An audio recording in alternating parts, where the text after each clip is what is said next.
Good day, YouTube. Here with you at the bench once again.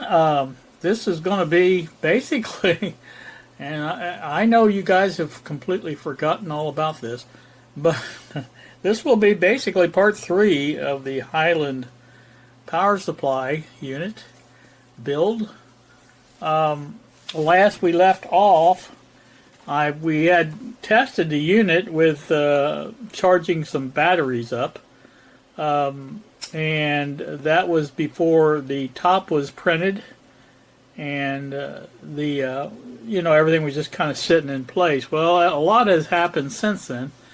Obviously, I got the top completed, and the front and back have changed. This is the original one I did way back 2 years ago, and as you can see, it is. I think you can see. Well, you may not be able to see, but it is actually too big, too tall to fit in that case. Not sure if it was something to do with the tolerances when I printed, or if the supplied tolerances were too close or what. But I was either going to have to sand these down top and bottom, and same thing on the back. It was going to need the same thing. So what I did, I thought, well, I've got 3 printers sitting in the living room. Why not just go ahead and do some testing and find out what size I do need and get it all done, and that's exactly what I did. Those fit perfectly. There's the one in the back. We'll turn it around here, my new turntable. I like that turntable, I really do. But as you can see there, that's the back end of it, and everything is, as you can see, the screws are in on the side, both sides even. So that's working pretty darn good there. Happy about that. And so the deal is, I've got the thing working, or not working, but I've got the case on now, and everything is hunky-dory there.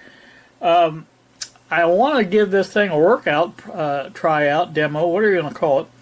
And to that end, I have some devices coming. Well, I should say device coming, because there's only one of them that's suitable for use with this. But it is a radio, and in fact I have bought 3 radios on eBay, and they will be in sometime. Now this one I'm talking about in particular, the one that can be used with the power supply here, is supposed to be here on Monday. We shall see. It was shipped from Edison, I think, New Jersey, and it has, I believe, left there. So I'll try to flash up some pictures of the shipping and stuff. But again, I would like to basically do that on Monday when it comes in, and so that will be something that will be good to have.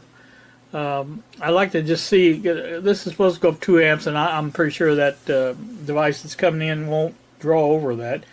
And what I'm planning on doing with this radio is replacing the bench radio multifunction panel, MFP. But yeah, I think I want to do a redesign on that and put that in there. It's a car radio, supposedly.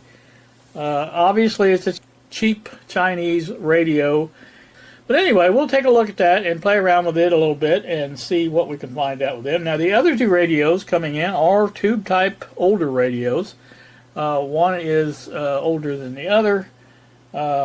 It's a radio that I've basically been liking for a while, and just have not gotten a good one to buy as far as cheapness. You know me, I'm cheap. But this one came in at a pretty good price, and I thought, well, I think I'm going to give it a shot. And so I did. I bought it. And it's a Zenith AM FM, I believe from the late 40s, early 50s.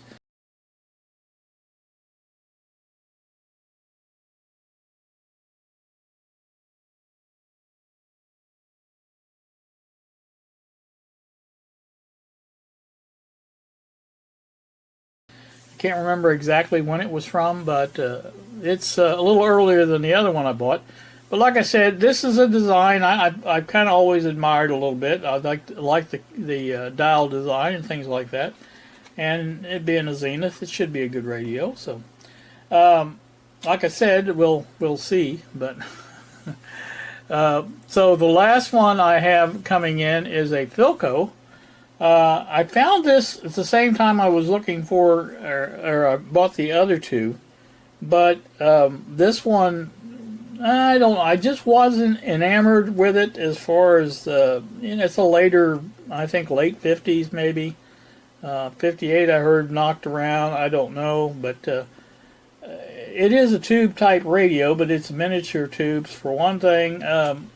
It is, let's see, it is basically a All-American 5 type. Of course, it's AM and FM, so it's obviously got some extra tubes in for the FM. But again, it is, something, it's not exactly what I would consider old radio, but I'm sorry if my voice is fading when I turn around, but I've been cleaning and doing things off camera while I'm talking. I can multitask. So now you're gonna hear some noises. I think. Yeah, you heard that. I think that is my monitor starting up. I've got to want something on there so I can monitor that while I'm sitting here blabbing my head off.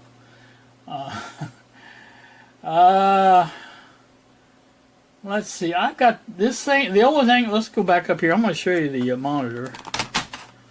Let me get you all situated. All right, you can see what I'm looking at now. I have not taken the time to get this system in line with the rest of my system. This one's still running MX Linux 21, which it works, obviously. Linux is not like Windows. It doesn't go out of date as easily as Windows does. So basically, this is the system that I'm working for, but if we type in 10.0.0.170, we should come up with this. And there it is. How about that? Oops. Got to get this up here. Get up there. There you go. Let's see. Monitor. Where's our monitor at? Not sure this is working exactly like I wanted it, but it is there. This is our moon. You remember the moon that I messed up on the printer? And it is printing again. I'm trying to get the so you can see the whole thing, but so far I haven't been able to do that. I'm over on this side. I need to be on the other side, and I don't know how to get over to the other side, to tell you the truth. It's weird the way this works on this monitor, because you'd think the monitor being bigger, it would have a bigger picture, but actually it's a smaller picture than my smaller monitors because the resolution is not as good. Trying to see how you get over there. I don't know how to do it. I have lost my head. Anyway, this is the monitor for that, and like I said, it is still printing. I started it, as I think I mentioned in a previous video, on right before I went to bed last night. It's been printing for let's see, where's it? Oh, there it is. Elapsed time 11, almost 12 hours, and you can see it's almost half done. Now, if I'm correct in my assumption or calculations or whatever, this should finish sometime between 11 and 12 tonight, and I plan on being up for that if it does not stop anytime in between. But like I said, so far it seems to be working, and like I say, I'm going to go double check on it to make sure. But like I said, and that's the deal there. Let me go in here and check on this real quick, and I will be right back. Yes, it is still printing, and that's a good thing. So, like I said, I got to figure out how to get this. The whole reason I did this setup was so I could monitor this in here. So there it is printing. Obviously, you can see printing. But anyway, that's what I wanted in here, because if I come in here to do something like this, I want to be able to monitor my print. The whole reason I'm doing it this way is because so I can keep an eye on it while I'm doing other stuff, so I don't have to be tied down to one position. And as such, this works out really well. So, anywho, that's that. So, and I also want to, while I'm doing this, I need to set up my best home page ever in here, because you can see I do not have that. And I want that on all my computers.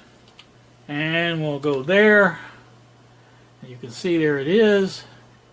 There we go. But you can see there's everything there that I wanted to do. And there's our LED. That's what I was looking for before, was I was going to get my... That's the actual web interface. You can, just like I said, that's this thing here. So anybody, you can monitor this from anywhere on your network, and that way I just have to type in that address right there, and it comes up. Anyway, that's neither here nor there. I'm getting into a lot of crap there that I don't really need to be into. And like I said, I really need to get this updated as the same as the other computers on my network here. I kind of want to redo the MFP a little bit. I like most of the stuff on there. Like I said, you got the monitor, the meter there. That's perfect. Little signal generator. That's good. I like that. I like my power supply there, and I've never really used it that much, but I still like it. Now this part from on over is going to be redone. I think I may go back to using my BDST2 instead of the bench-mounted unit. Although I do have a nice speaker over there for it. I don't know if you can see it, but it's there. So I may just try to either incorporate that into the new radio and have that all in one unit. The meter that's down below that, I never incorporated that. I was going to use that for a little voltmeter. I think it was DC volts, maybe. I think is what that is. But again, I've got the meter over here, so I really don't need that. The speaker connections, I want those to a certain degree, but now with the new radio coming in, there will be changes made, and I'm trying to get away from the hack job that I've got for connections there, and I want to basically put it on a switch to where I can switch it around to here or there or wherever I want it to come out. Now again, the radio itself is going to have every capability that one has and more. So like I said, it will work just fine. It will be hooked up to the bench speakers, and it will be able to be switched instead of having to unplug something and plug something in. That's just the way I like it. Now on the other part of that, that's the meter I see now. There's two little jacks down there for the meter to hook up if you want to use that. Those will be gone. So that panel itself, and that's one of the reasons I designed this on this bench this way, was to be able to change things around, and again, that will work out just fine. Actually, that middle power supply there, the high voltage power supply, could be made smaller. I don't know that I'll go into all that now, because there's plenty of room there to get that radio in on the other end of, that end down there. So I think that'll be the way I do it. All this stuff on the shelf's got to go again. All this stuff's got to go. It's just, it's terrible. And I think it all kind of comes back to the fact that I never did finish this bench. I've got to, like I said, there's certain things that I did that are good, but it's never been finished, and I need it finished. I want to put my lights in. The lights I bought some time ago, you remember those, and those will be a lot better than these. It's just a matter of doing it, and I want this side over here to be useful. I think that would be nice. I would have, like my plan on this was to get this side as the solid state side, where all the solid state projects would be worked on. And then leave the original as it is, because I've got the Variac and everything over there for tubes and things. I've got the isolation transformers. All that stuff is on the other side. But like I said, that's just everything over here is set up for high voltage stuff. So, you know, I'd like to get that done. And it all depends on a lot of things, but one of the biggest thing is the getting the bench done, because there's one part of the bench that is not done, and that's the part where I put the faux top on the filing cabinets on the end, each end of the bench. The tube side over here is done, but this other side over here is not done. So I need to do that, get that faux top on, and I'm going to set the radio analyst there, the 970, and get that in operation for whatever I want for it. That's mainly for the power, but like I said, I've got power supplies now too. So I've got two good little power supplies, and I've got one that's coming, that's the heavier one. I think it goes up to 8 amps. So, you know, that should be good for about anything I want to power.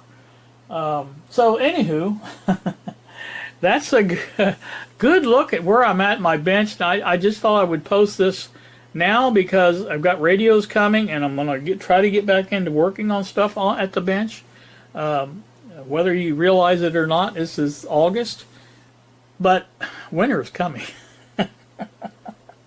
And I don't want to go through next winter, this coming winter, the same way I did last winter, and that is not being in here, because I just didn't like coming in here and dealing with all the other problems that I had. It's very pleasant in here in the wintertime, because you've got nice sunlight coming through the windows and everything, and it's warm. And, you know, like I said, it's just a nice place to be, but I didn't come in here at all. And so I miss that, and I want that back. So that's the plan, anywho. And I'm going to try to improve my... one thing I've learned from watching these old videos that I've been popping up from now and then, just like Bob. Bob's the one that got me started watching that one about the power supply, this one here.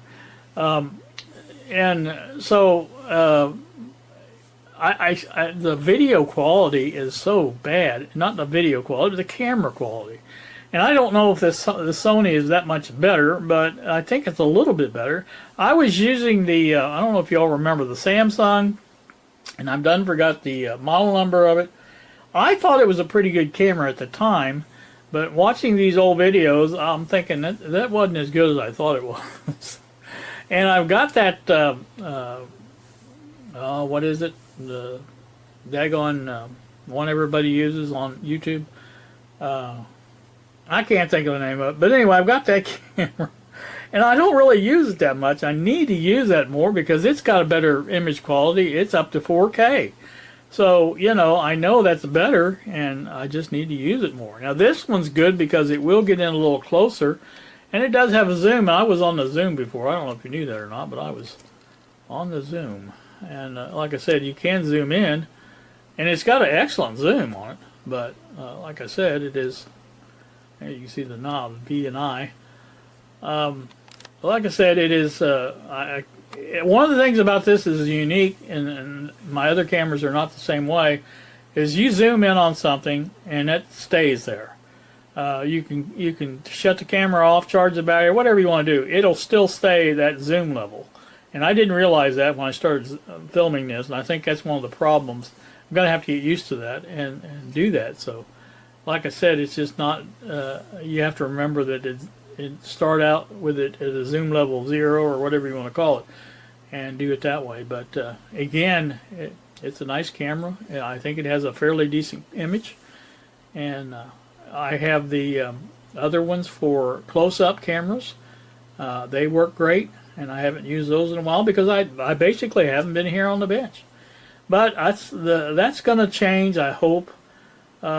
My first step again is to get this cleaned off and usable. I think maybe once I do that, I'll feel more like getting underneath it and finishing up that end over there with the filing cabinet, put the faux top on, and things like that, because you know, it needs to be done. I've got to get it the same as the other end, so I feel like I've got more room. I've got a new soldering station to put over there that's never even been out of the box, I don't think. I've got a couple, 3 other soldering irons that I bought since then that I want to try out and do that. But again, like I said, that's just where we're at and what we're doing. So hopefully this is going to lead to something. I never really know what, but I do have it so I can monitor my prints in here now, so that's pretty darn good. Getting back up on the picture there so I can watch. Oh yeah, it's still working. I know you can't see it, but it is. So you know that's there, and like I said, I can monitor that. You kind of watch that out of the corner of your eye. You can see that print head moving around. And even if I'm not looking directly at the TV, which I'm not now, I can see that printhead moving around. So once that changes and doesn't move anymore, I think you'll notice that, or I would. You know, I'm up to 51% now, so that's another percent. So anywho, that's the state of the DERB, and this is Doug's Electronic Repair Bench. Don't know if anybody has ever caught that, but that's what this is. And so, like I said, I know I've recently changed the topics that I cover, and broadened those out, which is okay because I still left electronic projects in there, and I do intend to again do more of those, starting with these radios. Now I've got radios that I have never finished. You guys may recall the, and I know I'm blabbing a lot, but this is one of those videos where I need to go over a lot of things. You may recall those little 4-tube sets that I bought. One was a GE, one was a Westinghouse maybe, that we were going to take and have. I built the little the little battery power supply. I was going to take it out on the out in the woods or whatever, and maybe on that little place that I found on the big high hilltop there, and see if we could get pick up stuff there. I still want to do that, and like I said, I've still got the battery thing. I haven't finished it. I wanted to add the little inverter that would power the radios and get that done. That's another project for the bench that needs to be done. But again, I just got away from being in here and just got away from that stuff. So I've got these. Now let me show you these. I know you see them. Little trays of screws and trays of. Those are from my little storage cabinets. I need to get those set up somewhere in here where they're more convenient, so I won't keep them all over the bench like I do. But I need that done, and like I said, it's just a lot of these things that need to be done. I've got to get done, and Bob's been trying to encourage me to do that, and I appreciate that. But at the same time, I have a tendency to do my own thing. So you guys know how that is. All right, I'm gonna shut the heck up because I've been flapping too long. Anywho, that's that. You guys have a great day. Thank you so very much for watching, and we will see ya.